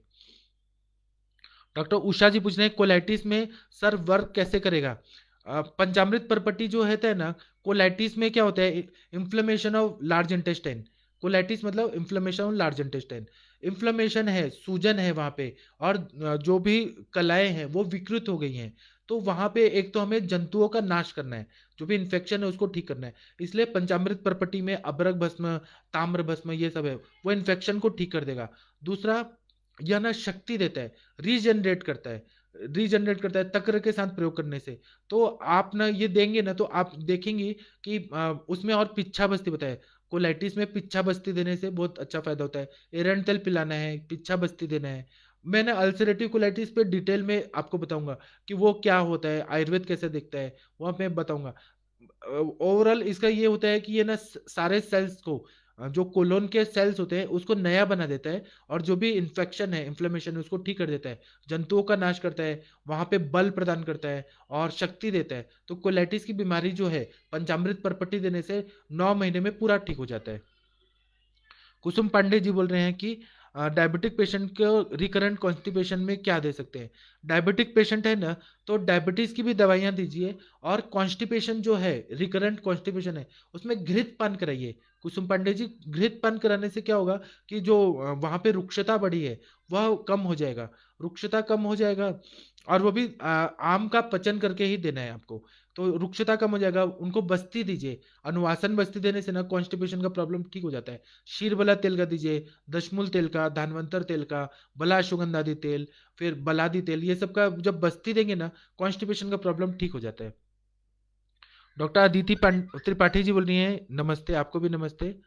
अ, नारायण कला जी, आईबीएस में इसका कैसे काम करता है? आईबीएस में क्या होता है कि इरिटेबल बॉयल सिंड्रोम सिंड्रोम है, तो बहुत सारे ग्रुप ऑफ ये जो सिम्टम्स रहते हैं, उससे सिंड्रोम रहता है। एलोपैथी में आईबीएस का इलाज नहीं है, लेकिन आयुर्वेद में एलोपैथी में आईबीएस का इलाज नहीं है। एलोपैथी साइंस बोलते हैं कि ये सिंड्रोम है, आपको जिंदगी भर मिसाकोल और स्टेरॉइड और बहुत सारे एंजाइम्स वाले गोलियां खाना पड़ेगा। बहुत सारे ऐसी दवाइयां देते हैं, लीव 52 दे देते हैं। लेकिन आयुर्वेद में जब परपटी कल्प देते हैं, तो वहाँ का जो भी इरिटेशन होता है, इरिटेबल बॉयल सिंड्रोम, इरिटेशन हो रहा है, जो रिफ्लेक्स आ रहा है और उसकी वजह से बार बार मोशन को जाना पड़ता है, वह रिफ्लेक्स मतलब वायु जो है बढ़ा हुआ है, तो वह कम हो जाता है। दूसरा, पित्त का भी ये सिक्रीशन अच्छा करता है, कफ का भी सिक्रीशन अच्छा करता है, ये पूरी धातुओं को अच्छा बना देता है। तो आईबीएस में आप लोग पंचामृत परपटी का यूज करके देखिए, बहुत अच्छा फायदा होता है। रश्मि भट्ट जी, नमस्ते आपको भी। ग्रहणी कला को ठीक करने के लिए पंचामृत परपट्टी कब तक दे सकते हैं? लगातार। ग्रहणी कला जब तक ठीक नहीं हो जाती तब तक दे सकते हैं रजनी शर्मा जी। मेरे पास जो क्रॉन्स डिजीज के पेशेंट है, तो मुझे 9 महीना लगा उनको ठीक करने में। और क्यों लगा कि बच्चा जब गर्भाशय में रहता है तो उसको 9 महीना लगता है, गर्भ को पूरा बालक बनने में 9 महीना लगता है। उसी तरह से हमें पूरा इंटेस्टाइन को नया बनाना है, रीजनरेट करना है, तो 9 महीना तो लगेगा ही उसको पूरा ठीक होने में। तो इसीलिए मैं 9 महीना तक देता हूँ। और फिर जब पेशेंट ठीक हो जाता है, तो मैं पेशेंट को ठीक कर दिया तो वो पेशेंट ठीक ही हो जाता है। फिर उनको तक्र पीना एक कंपल्शन हो जाता है और घृतपान करना कंपल्शन हो जाता है। वो जिंदगी भर फॉलो करते हैं तो रिकरेंस नहीं होता है। इसलिए ग्रहणी कला को नौ अब कंडीशन के हिसाब से अगर 3 महीना में ठीक हो जाता है तो 3 महीना दीजिए। अगर ज्यादा देना पड़ता है, अब मैंने अपने गुरुजी लोगों के पास देखा है कि वो 3.5 साल तक देते हैं, तो आप लोग ज्यादा दिन तक भी दे सकते हैं। इसका कोई साइड इफेक्ट नहीं होता है, आप लोग दे दी। बस ये है कि ये शुद्ध होना चाहिए, मतलब इसमें ताम्र भस्म अच्छा क्वालिटी का होना चाहिए, शोधन मारण अच्छा होना चाहिए, फिर लौ भस्म अच्छा होना चाहिए, अभ्रक भस्म अच्छा होना चाहिए। जितना शुद्ध मेडिसिन आप यूज करेंगे, उतना पेशेंट को अच्छा रिलीफ होगा। डॉक्टर उषा जी पूछ रहे हैं कि cough with fever and diarrhoea में कैसे वर्क करेगा?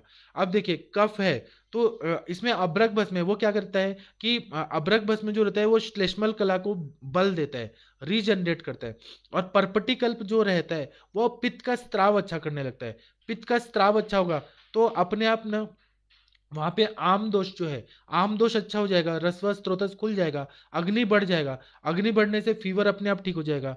फिर इसी तरह से कफ कफ बढ़ा हुआ है, कास की बीमारी है, वह भी कैसे हो रही है कि आमाशय का कास का संप्राप्ति आप देखेंगे तो आमाशय जो कफ का स्थान है, वहां पे कफ दोष ज्यादा, क्लेदक कफ ज्यादा बन रहा है। और फिर प्राण वायु उदान वायु इसका इम्बैलेंस हो रहा है और जोर से ठसका लगता है, रिफ्लेक्स आता है। तो यह पंचामृत परपटी है, या आमाशय में पाचक पित्त का स्त्राव अच्छा कर रही है। पाचक पित्त का स्त्राव अच्छा करेगा तो वो रेगुलेट करेगा, किसको करेगा अच्छा, तो क्लेदक कफ को अच्छा करेगा। अभी आपने उस दिन जमदग्नि सर ने बताया था कि जैसे प्लूरसी जैसी बीमारियां होती है तो माधव रसायन कैसे काम करता है। तो सर ने क्या एग्जाम्पल बताया कि एक पानी का तालाब है, तो हम लोग क्या करते हैं कि पानी का तालाब में पानी को सुखाते हैं। पानी सूखेगा तो अपने आप फुफ्फुस अच्छा हो जाता है। हमें ये जरूरत नहीं है कि जो तालाब का जो ऊपर का जो वॉल है उसको हम ठीक करें, हमें पानी को ही सुखा देना है। उसी तरह से आमाशय पे काम करने वाली दवाइयां हैं, माधव रसायन में या पंचामृत परपटी है, वो आमाशय में क्लेदक कफ को कंट्रोल कर रही है। उसका फिर इफेक्ट होगा कि फुफ्फुस अपने आप अल्टीमेटली वो अच्छा हो जाएगा। इस तरह से कफ और फीवर में आम का पचन करता है, क्लेद को दूर करता है, और फिर यूरिन से अच्छे से क्लेद निकलेगा, तो कफ और फीवर ये सब ठीक हो जाता है। दूसरा, डायरिया में भी यही कंडीशन होती है, अति सरणम, क्लेद बहुत ज्यादा निकल रहा होता है, ग्रहणी कला विकृत हुई रहती है, वहां पे इंफ्लेमेशन रहता है, शोथ रहता है, तो यह ग्रहणी कला को अच्छा कर देगा। पाचक पित्त का स्राव अच्छा करेगा, जाठराग्नि को अच्छा कर देगा। जब जाठराग्नि अच्छी होगी, अग्नि अच्छी होगी, भूख लगने लगेगा। और तक्र के साथ दे रहे हैं, तक्र खुद ही ग्राही है, उसके साथ जब दे रहे हैं तो डायरिया में अगर हम देते हैं तो बहुत फायदा होता है। अब अनुपान बदल बदल के हमें देना है। कफ में देना है तो हम लोग पंचामृत परपटी को मधु के साथ दे सकते हैं, तो कफ में फायदा होगा। फीवर में देना है तो त्रिभुवन कीर्ति के साथ दे दीजिए, या तुलसी के स्वरस अदरक के साथ दे दीजिए, तो वह फीवर को अच्छा करेगा। फिर डायरिया में देना है तो कुटजार इष्ट के साथ दे दीजिए, या पिलवा लेख के साथ दे दीजिए, या तक्र के साथ दे दीजिए। अनुपान बदल बदल के एक ही मेडिसिन को अलग अलग जगह पे हम लोग देंगे ना, तो उसका इफेक्ट बहुत अच्छा आएगा। उषा जी, आपने बहुत अच्छा क्वेश्चन पूछा। मुझे बहुत खुशी हुआ ये चीज एक्सप्लेन, क्योंकि मैं प्रैक्टिशनर हूँ, मैं प्रैक्टिस में ये सब का अनुपान बदल के यूज करता हूँ, मुझे बहुत अच्छा फायदा होता है। चेतन शर्मा जी प्रणाम। नारायण कला जी, मैं यही पंचामृत परपट्टी के बारे में ही बता रहा हूँ, आप पूरा लेक्चर फिर से सुनिए, आपको ये पता चल जाएगा। गंगवार सर पूछ रहे हैं कि अल्सरेटिव कोलाइटिस में पंचामृत परपट्टी का कल्प 30 दिन तक किया बट रिलैप्स अगेन। आपको रुकना नहीं चाहिए था सर, आप उसको 9 महीना तक दीजिए। अल्सरेटिव कोलाइटिस जब तक कोलोनोस्कोपी में नॉर्मल नहीं आ जाता, तब तक आपको उसको कंटिन्यू देना है, तभी वो पेशेंट पूरी तरह से ठीक होगा, फिर रिलैप्स नहीं होगा। 30 दिन देके आपने बंद कर दिया तो हीलिंग हो रही है, लेकिन वो फिर हेतु सेवन हो रहा है, या फिर मतलब जो ठीक होने का प्रक्रिया है वह रुक जाता है। संप्राप्ति पूरी तरह से भंग होना चाहिए, संप्राप्ति भंग होने के लिए कंटिन्यू देना पड़ता है, तभी फायदा होता है सर। ये मैं प्रैक्टिस से बताता हूँ, मेरे गुरुजी लोगों ने जो मुझे सिखाया है उस हिसाब से बता रहा हूँ। वरुण कुमार जी प्रणाम आपको। अवंतिका जी प्रणाम आपको। डॉक्टर प्रदीप जी प्रणाम, नमस्ते सर आपको। रजनी शर्मा जी पूछ रहे हैं कि ग्रहणी कला में अतिसार के उपयोग में गोदूध दे सकते हैं या बकरी के दूध से देना है। ग्रहणी कला और ग्रहणी कला में बकरी का दूध अच्छा है, गोदूध अच्छा है। और अगर ग्रहणी कला विकृत होने से अतिसार हो रहा है तो तक्र या मट्ठा जो रहता है वह देना ज्यादा अच्छा है, या कुटजार इष्ट के साथ दे दीजिए, बिल्वा वलय के साथ दे दीजिए, या बिलाजिल जो सांडू कंपनी का आता है उसके साथ दे दीजिए। जो भी ना ग्राही कार्य करने वाले द्रव्य है वह देना है। गोदुग्ध कब देना है? जब ग्रहणी कला में आमातिसार है, ग्रहणी कला विकृत होने से आम बहुत ज्यादा है, तो हमें ना आम को निकालना है, तो दुग्धम च मूत्रम च विरेचनानी, जो दूध है और गोमूत्र है वगैरह है, यह विरेचन करता है, तो आम को जब निकालना है तब हमें दूध देना है आमातिसार में। जब पक्वातिसार है तो हमें अनुपान चेंज कर देना है, तो बहुत फायदा होता है। सुभाष भार्गवा जी पूछ रहे हैं कि पित्तज ग्रहणी में किस अनुपान से देना है। तो पित्तज ग्रहणी में, एक तो पित्तज ग्रहणी में जो जो योग है, जैसे भूनिम्बादि क्वाथ है, फिर किरात तिक्तादि क्वाथ है, या फिर दाड़िम का स्वरस, दाड़िमा वलय के साथ दे दीजिए, आंवला के मुरब्बा के साथ दे दीजिए, फिर गुलकंद के साथ दे दीजिए, और सबसे बेस्ट तो तक्र ही है, पित्तज ग्रहणी में देने से बहुत ज्यादा फायदा होता है। घृत पान अलग अलग घृत के साथ भी दे सकते हैं, जैसे महातिक्ता घृत के साथ दे दीजिए, फिर किरात तिक्तादि घृत, फिर दाढ़ी मादी घृत, जो अलग अलग घृत है, जीवनीय घृत, जो महाकल्याण घृत, या घृत के साथ जो देंगे ना तिक्त, मधुर तिक्त कषाय रसात्मक, जो पित्त के अपोजिट है, मधुर तिक्त कषाय रसात्मक जो घृत है, उसके अनुपान से देने से ना पित्तज ग्रहणी में बहुत फायदा होता है। ये जो भी मैं बता रहा हूँ ये मैंने पढ़ा भी है और मैंने पेशेंट को दिया भी है, अच्छा रिजल्ट आता है, उसी अनुभव से बता रहा हूँ। वरुण कुमार जी प्रणाम आपको। डॉक्टर ठाकुर जी प्रणाम आपको। उषा जी थैंक यू आपको।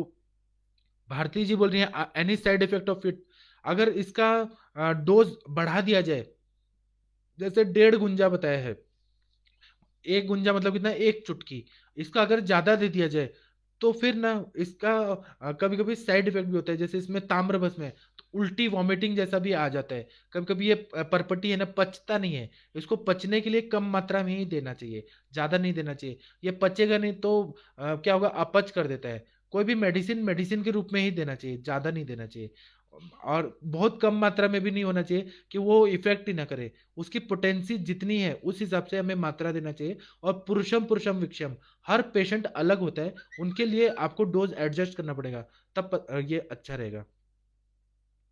अनिल सिंह जी प्रणाम आपको। सोनल पटेल जी प्रणाम आपको, नमस्ते।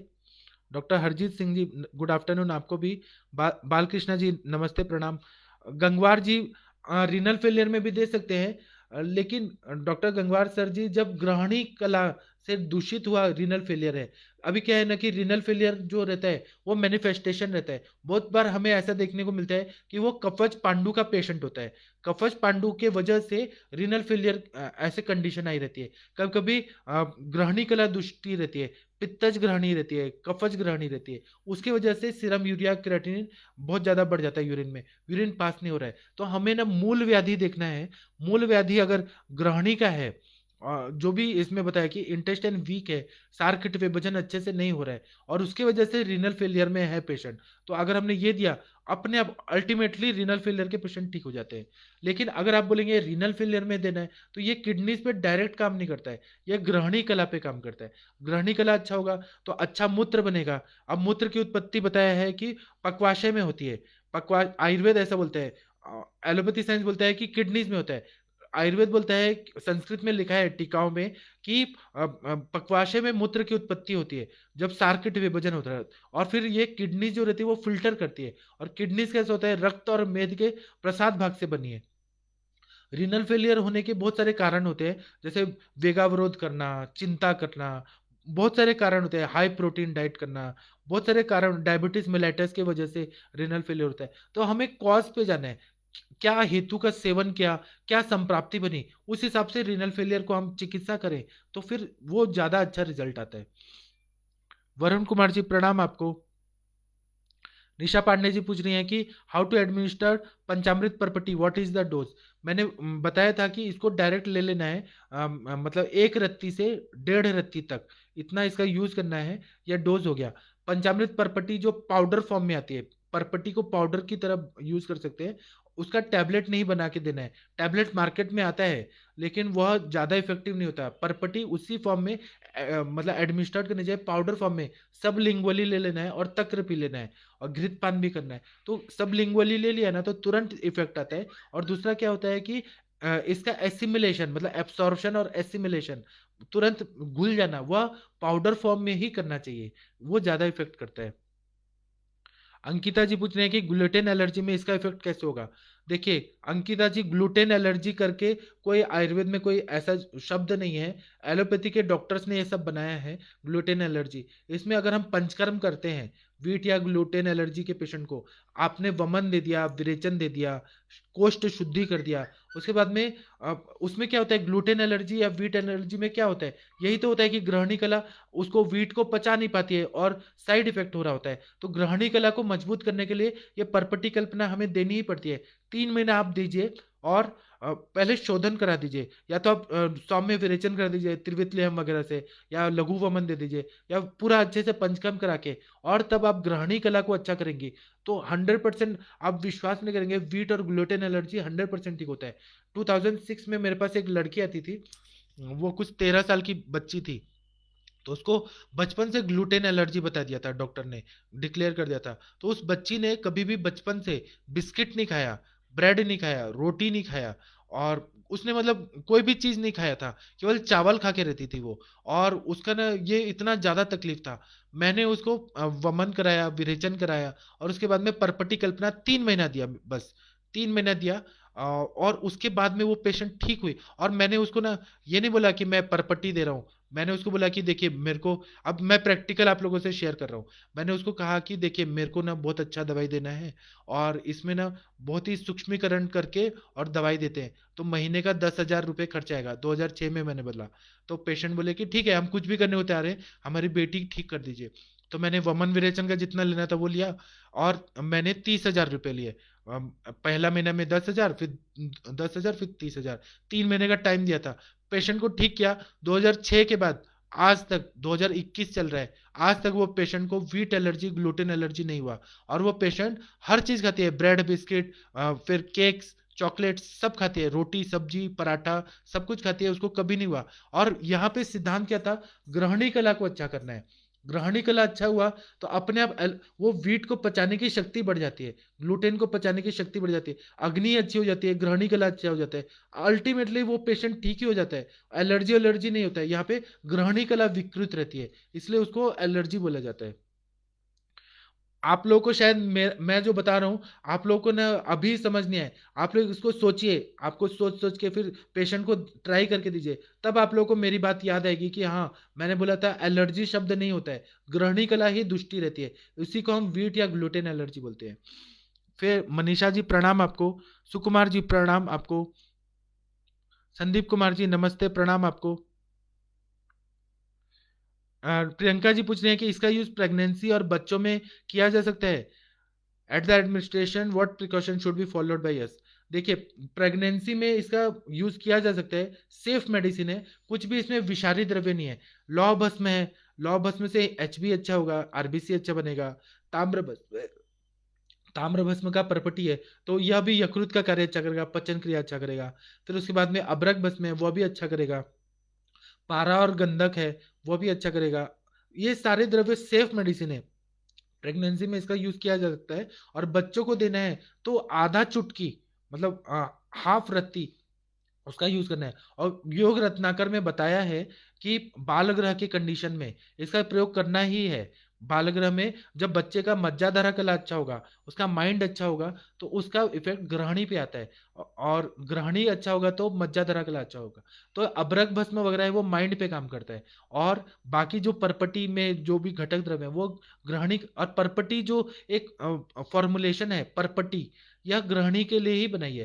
तो बच्चों को अगर देंगे ना, उनका भूख सुधर जाता है, भूख अच्छा हो जाता है। और फिर वो बच्चों का ग्रोथ अच्छा होने लगता है। जो डिलेड माइलस्टोन के पेशेंट होते हैं, जिनका पचन क्रिया विकृत होने से ये ऑटिज्म वगैरह जो होता है, या हाइपर एक्टिव बच्चे होते हैं, या हेड ड्रॉप हो रहा होता है, या बहुत बड़ी बड़ी बीमारी होते हैं, उसमें पंचामृत परपटी सेफली हम लोग यूज करते हैं। मेरे सर के परंपरा में 35,000 लोग, 40,000 सॉरी, 40,000 आयुर्वेदिक डॉक्टर लोग परपटी कल्पना यूज कर रहे हैं। आज तक कभी किसी में साइड इफेक्ट नहीं हुआ। और इसका डोज यही है कि आधा रत्ती से, छोटे बच्चों में आधा रत्ती, बड़ों में 1 से 1.5 रत्ती तक, इतना ही देना है, ज्यादा मात्रा देने की जरूरत नहीं है। डॉक्टर आपको शायद प्रियंका जी मैंने बता दिया है, आप इसका प्रयोग करिए और देखिए बहुत अच्छा फायदा होता है। डॉक्टर भावना सिन्हा जी प्रणाम आपको। डॉक्टर राजेश उपाध्याय जी प्रणाम आपको। सर डॉक्टर राजेश जी, हम आपका अगत का लेक्चर बहुत मिस कर रहे हैं, कृपया आप समय निकाल के अगत तंत्र पे जरूर लेक्चर लीजिए। डॉक्टर राजेश जी कृपया, मैं आपसे विनंती करता हूँ कि आप जरूर लेक्चर लीजिएगा। डॉक्टर अगस्त्य अमित कुलकर्णी जी बोल रहे हैं कि कृपया गोमूत्र और भस्म के बारे में एक उपन्यास दीजिए। मैं उस पर करूंगा, गोमूत्र और भस्म के बारे में भी मैं करूंगा। जगपाल सिंह जी प्रणाम आपको। कुसुम पांडे जी प्रणाम, थैंक यू आपको। और भारती जी पूछ रही हैं, परपटी जीरा हिंगू ये सब मिश्रण किस प्रमाण में दे। परपटी कल्प इसमें, क्योंकि योग रत्नाकल में बताया कि हिंगू सेंधव जीरा, यह अनुपान के साथ देना है। तक्र के साथ दिया तो और इफेक्ट करेगा। तो परपटी कल्प आधा, 1 से 1.5 रत्ती तक परपटी कल्पना होना चाहिए। जीरा होना चाहिए वो 5 6 ग्राम तक लेना चाहिए। हिंगू जो है वो घृत भर्जित हुआ जो रहेगा, वह भी 5 10 ग्राम तक, इतना अगर देना तो वो इतना इफेक्ट कर देता है, पेशेंट को फायदा करता है। हिंगू भी बिना घी से भर्जित किया हुआ हिंगू खाएंगे तो वो वमनोपग होता है, उल्टी आती है, जी मिचलाता है। और दीपन पाचन द्रव्यों के साथ अगर दिया जाए, जीरा हिंगू के साथ दिया जाए तो बहुत अच्छा फायदा होता है। तक्र पिलाते हैं तो बहुत अच्छा फायदा होता है। बलविंदर जी प्रणाम आपको। डॉक्टर चित्रा जी प्रणाम आपको। डॉक्टर चित्रा जी आप भी अपना अनुभव बताइएगा इंटरेक्टिव सेशन में आज। डॉक्टर माँ आयुर्वेदिक चावड़ा जी प्रणाम आपको। डॉक्टर चित्रा जी पूछ रहे हैं कि I am from Pune, can I join your clinic, please tell me your address if you like it. मेरे को तो, मैं तो 3 बार आ ही रहा हूँ, पढ़ाने के लिए आ ही रहा हूँ। मैं आपको एड्रेस दे दूंगा, मैं व्हाट्सअप नंबर देता हूँ, उसमें मैं एड्रेस दे दूंगा। सतिंदर पाल सिंह जी बोल रहे हैं कि रस पाचक, रक्त पाचक, अस्थि पाचक किस फॉर्म में लेना होता है, चूर्ण या टैब, लुधियाना में अवेलेबल नहीं है। सतिंदर पाल सिंह जी, सबसे अच्छा तो यह रहता है कि जैसे रस पाचक है, पटोल इंद्रव कुटकी, ये चूर्ण लेके आइए और आप काढ़ा पिलाने के लिए दे दीजिए। अगर पेशेंट कड़वा काढ़ा लेने के लिए नहीं कर रहा है तो टैबलेट यहाँ मिलता है, पुणे महाराष्ट्र में लोग बनाते हैं। आप मुझे कांटेक्ट करें, मैं आपको भेज दूंगा। जो रेट पे मुझे डिस्काउंट रेट में मिलता है मैं आपको भेज दूंगा। आप लोग यूज करिए और आप बनाइए भी ना, आप एक फैक्ट्री खोल दीजिए। आप रस पाचक, रक्त पाचक, अस्थि पाचक, ये सब आप टैबलेट बना के बेचिए, बहुत अच्छा फायदा होगा। डॉक्टर दीप्ति जी पूछ रही हैं कि from what age we can give this parpati in children. तो यह ना ऐसा बताया गया है कि 1 दिन के बालक को भी दे सकते हैं। परपटी कल्पना जो है वो सेफ है, लेकिन लोग अगर डर रहे होते हैं कि उनका पित्त का सिक्रीशन अच्छा नहीं हो रहा है, तो हम लोग ना क्या करते हैं 6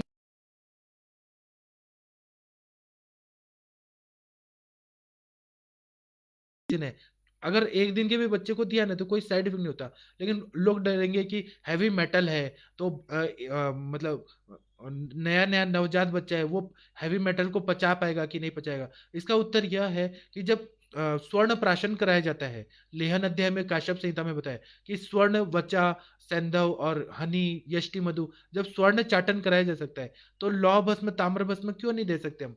यह भी दे सकते हैं हम, कोई प्रॉब्लम नहीं होती है। और हम बच्चों को तो आधा चुटकी ही चटा रहे हैं, आराम से पच जाता है। और हमारा भस्म इतना अच्छा होता है, जब स्वर्ण बच्चे पचा सकते हैं, स्वर्ण भस्म, जब हम उनको स्वर्ण प्राशन संस्कार करते हैं, जब वह पच जाता है तो ये भी पच जाता है। कोई साइड इफेक्ट नहीं, मैं तो देता हूँ, मुझे मेरे पेशेंट को बहुत अच्छा फायदा होता है। डॉक्टर गायत्री जी प्रणाम आपको। डॉक्टर अरुण शर्मा जी पूछ रहे हैं कि इन मधुमेही patient was given asnadi kashayam for 3 months. He was feeling dry, so now started with महातिक्ता घृतम. How long can we continue? Sorry, out of context question के लिए। अरुण शर्मा जी इसको ना कंटिन्यू दे सकते हैं। महातिक्ता घृतम है ना, वह कंटिन्यू आप दे सकते हैं, लाइफ लॉन्ग दे सकते हैं। और असनादि कषायम जो है, कषाय कल्पना, चूर्ण कल्पना, ये सारी कल्पनाएं से ना ड्राइनेस आता है बहुत ज्यादा, तो उसमें घृत ही देना चाहिए। मधुमेही के पेशेंट, आपको पता है कि वातज प्रमेह के वजह से मधुमेह असाध्य अवस्था में जाता है, उनमें ड्राइनेस आया रहता है, वायु का प्रकोप सेलुलर लेवल तक होता है, वहां पे घृत और स्नेह की जरूरत ही होती है, तभी वो वायु का शमन होगा। आपने जो ये किया ना कि पेशेंट वाज फीलिंग ड्राई, वो सच बात है। और महातिक्ता घृत दे रहे, आप अस्नादि कषाय और महातिक्ता घृतम साथ में भी देंगे ना, बहुत अच्छा फायदा होगा, वायु का शमन होगा। और पेशेंट को जो कॉम्प्लिकेशंस हो रहे हैं पूरे बॉडी में, ऑर्गन्स में, टिश्यू लेवल पे और सेलुलर लेवल पे, वो सब ठीक हो जाएगा। आप घृत कल्पना जरूर दीजिए, जो भी कषाय दे रहे हैं तो उसके साथ में। डॉक्टर वरुण कुमार जी पूछ रहे हैं, किसी को ज्वर अतिसार है और ज्वर हाई ग्रेड 104 है, तो इसमें पंचामृत परपटी के साथ क्या देंगे? देखिए, ज्वर और अतिसार है ना, तो इसमें पंचामृत परपटी दे दीजिए। अगर पित्त वाला है तो स्वर्ण सूत शेखर दे दीजिए। अगर वात कफज है, संप्राप्ति, सर्दी, खांसी, सर दर्द, ये सब है, ठंडी बज के बुखार आ रहा है, तो उसमें त्रिभुवन कीर्ति अच्छा करेगा, ज्वरांकुश रस अच्छा करेगा, महासुदर्शन क्वाथ, अमृतारिष्ट, यह सब अच्छा काम करेगा। और ज्वरातिसार है, अतिसार भी बहुत ज्यादा हो रहा है, तो उसमें कुटजारिष्ट के साथ अच्छा काम करेगा, बिल्वावले के साथ, और फिर उसके बाद में अहिफेन अच्छा काम, फिर जाति फलादि चूर्ण, उसके साथ देने से बहुत ज्यादा फायदा होगा। और ज्वर जल्दी से ठीक होने के लिए त्रिभुवन कीर्ति के साथ दे दीजिए। ज्वर के साथ देने से पंचामृत परपटी और त्रिभुवन कीर्ति मैंने दिया है मेरे पेशेंट को ना। मैंने क्या किया कि त्रिभुवन कीर्ति रस, पंचामृत परपटी और कुटजारिष्ट, ये मैंने साथ में दे दिया। पेशेंट का ना ज्वरातिसार पूरी तरह से ठीक हो जाता है, फीवर भी कम हो जाता है। दो दो गोली त्रिभुवन कीर्ति देना पड़ता है। और त्रिभुवन कीर्ति का अनुपान अलग अलग हो सकता है, जैसे तुलसी और अदरक का स्वरस के साथ दे दीजिए।